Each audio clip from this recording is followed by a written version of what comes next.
Ladies and gentlemen, the American people made the demand. They yelled in their collective voice, "We want a relief package." And Congress, in their ever honorable fashion, just said to the American people, "We humbly oblige." And we stood tall and saluted the flag, and they passed the relief package to help Americans with important things like $10 million for Pakistani gender programs. I'm not kidding. This is page 1,494 of the 5,593 page spending bill. In it, they did include $900 billion in relief for the American people.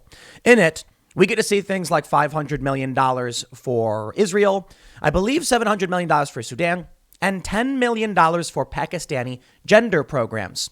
I'd like to give a round of applause to Congress for passing this. My friends, in this video, I would like to give a special bit of criticism to the Democrats, but also some Republicans. The Democrats overwhelmingly supported this bill. I think only 2 out of the entire Congress, 2 members of the House, said no. And in the Senate, I think every Democrat said yes. Republicans, I think, mustered up a decent handful of nays, I think like 40 or 50 in the House, and then 6 or so, and actually more than that. I think it was like total like 60. So people often ask me, Tim, why are you always ragging on Democrats? Well, let me tell you the way I described it. Democrats will say something like, "Let's burn down the House," and they'll light a match, they'll light a match. And then the Republicans will go, whoa, just the kitchen, just burn down the kitchen. And that's what we get. You see, Alexandria Ocasio-Cortez tweeted something, and this is a perfect bit of hypocrisy. So I'm going to give special criticism to AOC and Josh Hawley, but I will also be fair and defend them. Just hear me out. AOC tweets, "This is why Congress needs time to actually read this package before voting on it. Members of Congress have not read this bill. It's over 5,000 pages, arrived at 2 p.m. today, and we are told to expect a vote on it in 2 hours. This isn't governance, it's hostage taking." You know what, Alexandria Ocasio-Cortez, you are right. Snap back, clap back. You tell them. It's not right. It's hostage taking. Wait a minute. What's this? We got vote details here. Why, let's scroll down good old NY14 and hold on a minute. I believe that's Ocasio-Cortez's name right there in the center of the screen with a yay next to it. AOC tweets about it. She voted for it. If you were really concerned that someone handed you a 5,500 page bill and said you're going to vote on it, I'd be like, no, it's called having a spine, but they don't have any. You know what, man? Let me tell you, my friends, I get contracts all the time. And I get tons of people saying, like, we'd love to do a deal with you. We're going to send you a standard contract to be totally normal. And I read through the whole thing and I say, no. And they're like, but this is normal. I don't care. You don't get to have this leverage over me. You want to send me a contract. I once got a contract from a big agency, one of the biggest, this is years ago. And it was like this thick of pages. And they were like, don't worry, it's totally standard. Just sign these 5 pages and we're good to go. And then you'll be repped by one of the biggest agencies in the world and you will be a star, baby. And I said, yeah, that's great. How am I supposed to afford a lawyer to go through all this? And they were like, oh, don't worry about it. Just sign it. And I said, okay. And I threw it in the trash.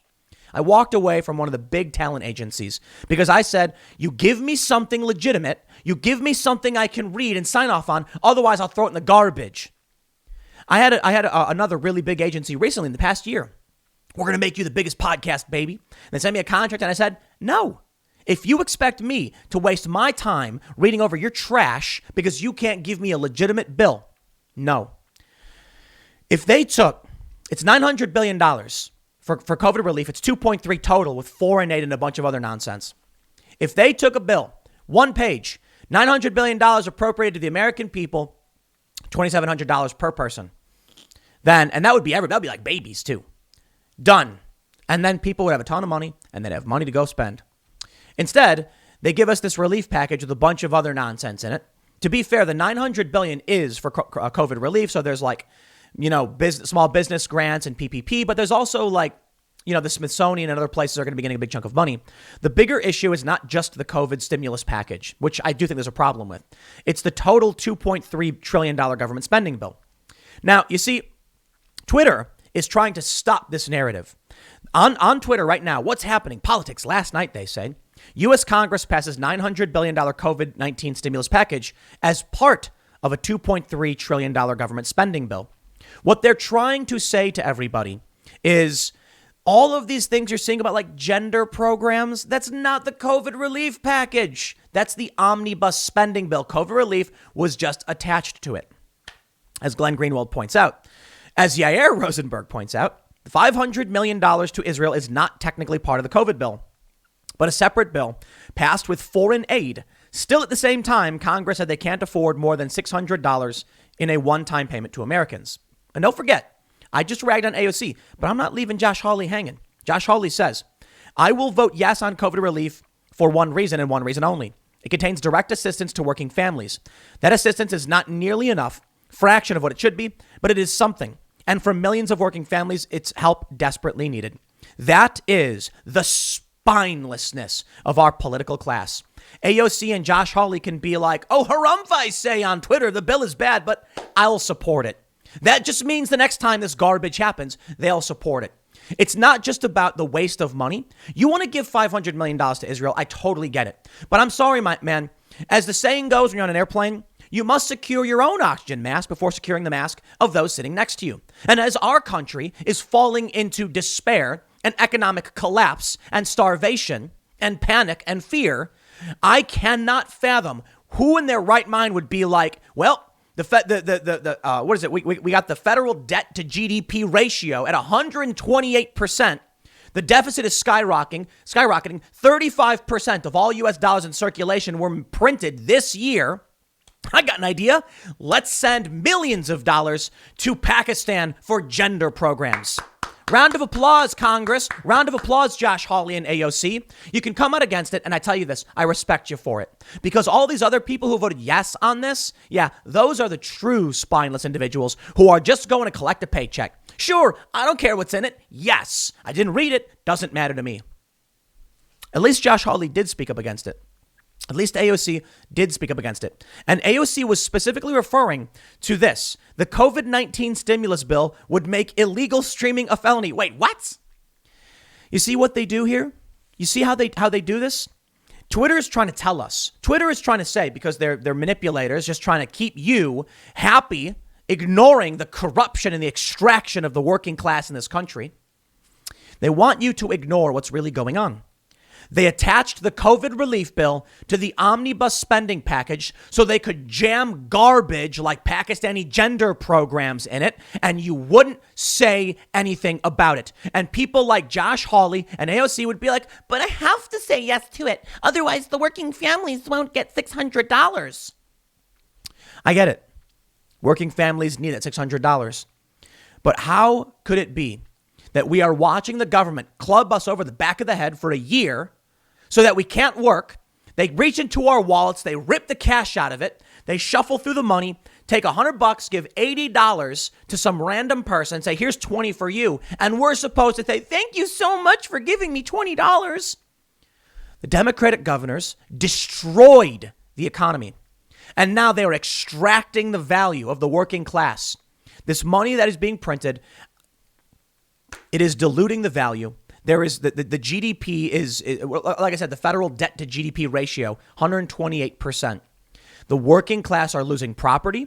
They're losing access. They're losing their jobs. They're losing buying power. And at the same time, the government is saying, while America is on its knees begging, we're going to take your money and give it to somebody else. I'm all actually for foreign aid, 100%.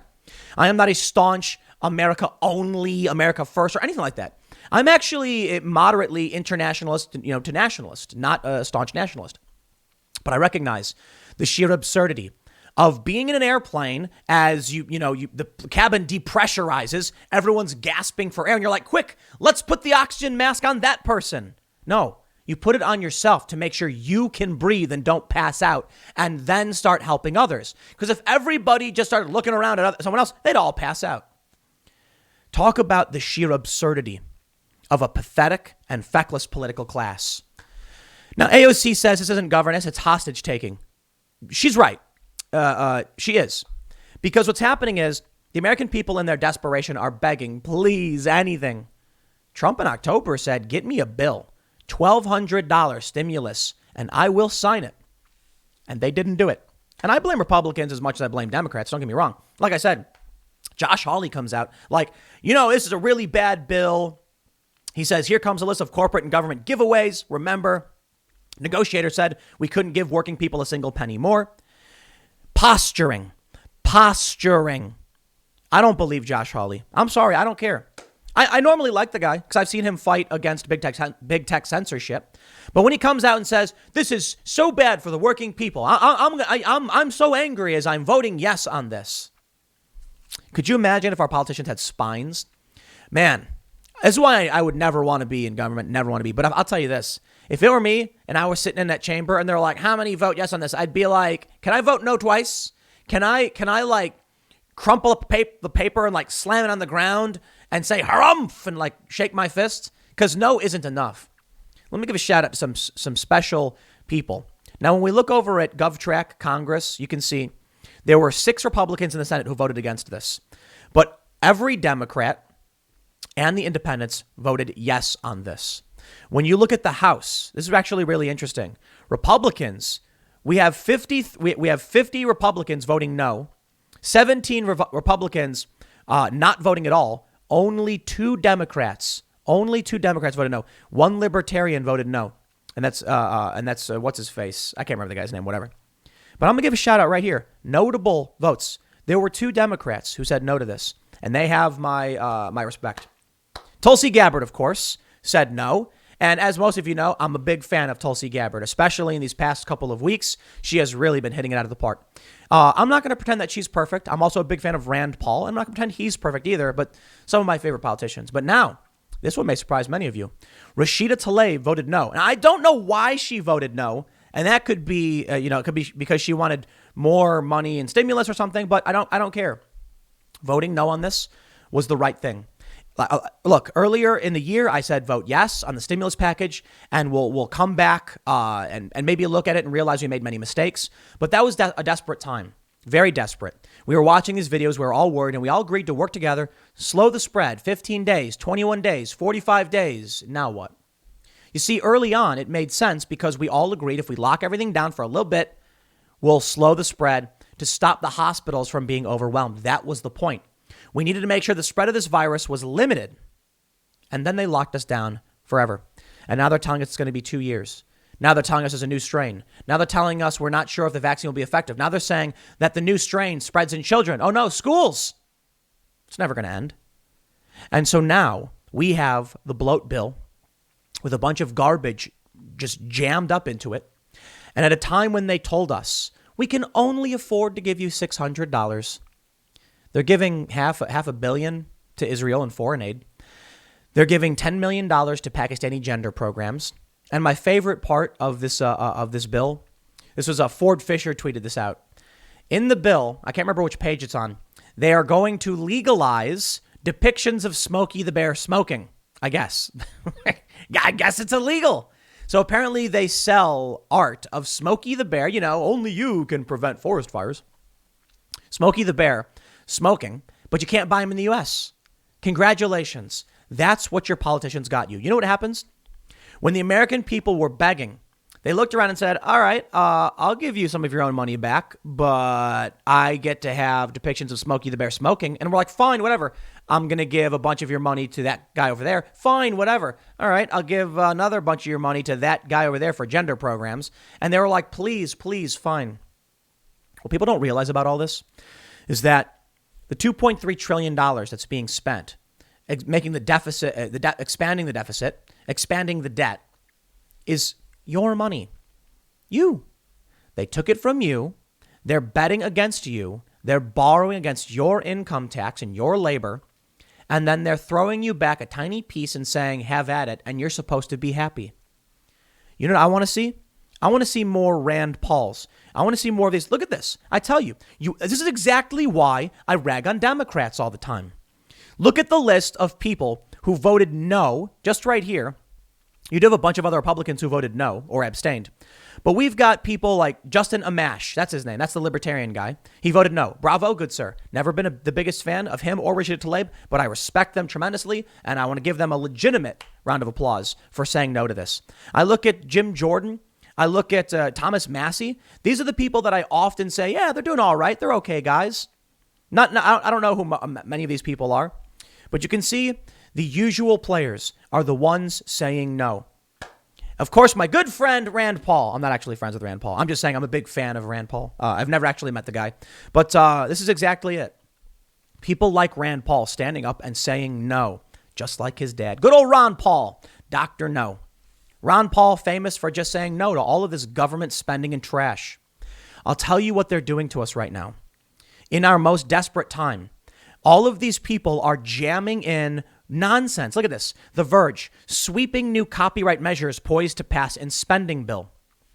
Twitter will tell you, in their stupid little viral trend thing, that it's not the COVID relief bill. That's something different. It's just they voted on it at the same time. You know what I'm saying?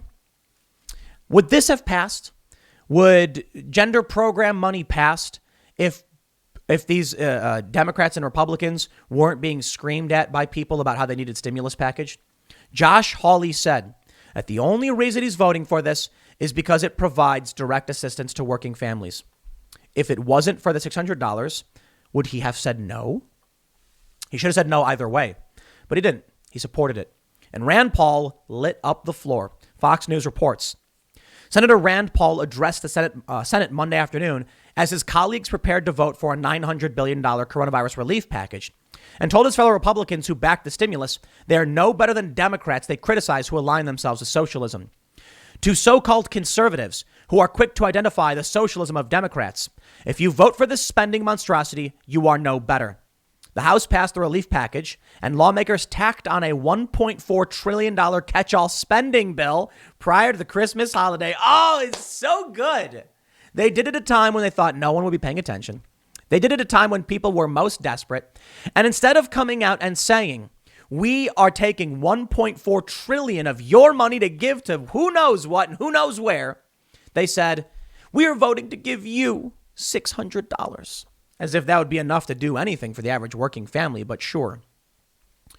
They say, quote, or Rand Paul, I believe, if free money was the answer, if money really did grow on trees, why not give more free money? Why not give it out all the time? Why stop at $600 a person? Why not $1,000? Why not $2,000? Maybe these new free money Republicans should join the Everybody Gets a Guaranteed Income caucus. Why not $20,000 a year for everybody? Why not $30,000? If we can print money with impunity, why not do it? It's actually quite simple. If you are printing money but producing nothing of value, then the money becomes worthless. Haha. It's actually a really, really simple equation. Right now, people aren't working. They're not producing. They're not making stuff and they're not servicing. So you're like, waiters and waitresses and stuff like that, the service industry. So nobody's exchanging money. And the money you do get is good for only some things, basic necessities and paying your rent and maybe things like that. If you can't do all that much with it, well, why would somebody want it? So I think about internationally, the demand for US dollars. I guess you can still buy oil with it, so it still has its value. But my friends, what we are seeing is the hostage situation, as AOC said, and rightly so, of the extraction of the wealth of the working class, what limited wealth they actually have, to the elites, to foreign interests, to rich people in foreign countries. And they're doing it while you are on your knees begging for help. And in your most desperate, they have taken it from you to give to somebody else. Rand Paul is right. He absolutely is. And my friends, I pulled up the gender programs thing because people are pointing it out. You can just open up the bill and press Control-Find and type in things that are absurd or ridiculous, and you will find the absurd and the ridiculous. Does it make sense for $10 million of this to be going to gender programs in Pakistan when the American people are seeing, a third or more of their businesses completely destroyed? No. The answer is no, it doesn't. And I'm sorry, even giving money to Israel and other countries in foreign aid and defense spending doesn't make sense. I'm sorry. It doesn't. But that's what you will continue to get so long as you have politicians who will just vote yes. So let me make one thing clear. I want to be very, very, very clear here. Listen, Ted Cruz said no. Mike Lee, Ron Johnson, Marsha Blackburn, Rick Scott, and Rand Paul all said no on this in the Senate on this bill. Josh Hawley, he caved. And so long as you have politicians who are more interested in collecting a paycheck All these people who voted yes, they're phoning it in. They don't care. They're like, what's the bill? I don't know. I'm not going to read it. Whatever. Yay. Think about how insane that is. Think about if you lived in a house and everybody pooled their money to pay rent. And then one day, one of the roommates was like, I propose that I get to take this money and go to Big John's Pizza and have a pizza party for myself. And then it's like, all in favor? And then the other roommates are like, yeah, fine, whatever. And he's like, great. And then you're like, dude, no. What are you doing with my money? It's like, here's $100. Be happy. It's like, bro, I gave you $200. That's what we're getting. And then eventually you get evicted. Eventually you can't pay your bills. I'm impressed. I really, really am. The fact that this is the system we have, where 92-6 they vote support this in the Senate, and 359-53 in the House they vote to support it. Nobody knows what's in it other than weird nonsense garbage. But so long as they can pretend that they were forced to do it, then they're safe. And that, my friends, is Josh Hawley. And so long as they can pretend it wasn't their fault, they just didn't have time, it's not her fault, then AOC can vote yes. She can complain about it and then vote yes. Hawley can complain about it and then vote yes. I guess complaining about it's better than just saying nothing and voting yes. But you know what we need? We need more Rand Pauls. We need more Tulsi Gabbards. And yes, even now, Justin Amash and Rashid Tlaib. We need politicians who are going to be like, if I can't read it, I won't support it. But bravo, America. I hope you're happy getting back $600 of the money they took from you. And that won't change because this is the system we have. Our politicians don't care at all. We've got a handful that are saying, I reject, I refuse. Most of them just don't care. They phone it in. They show up and they're like, whatever, just do whatever you want. I don't care. And that's what we vote for. Well, right now, trending on Twitter, not a big trend, though, is vote them all out. Would be nice. I'll leave it there. Next segment's coming up at 1 p.m. on this channel. Thanks for hanging out, and I will see you all then.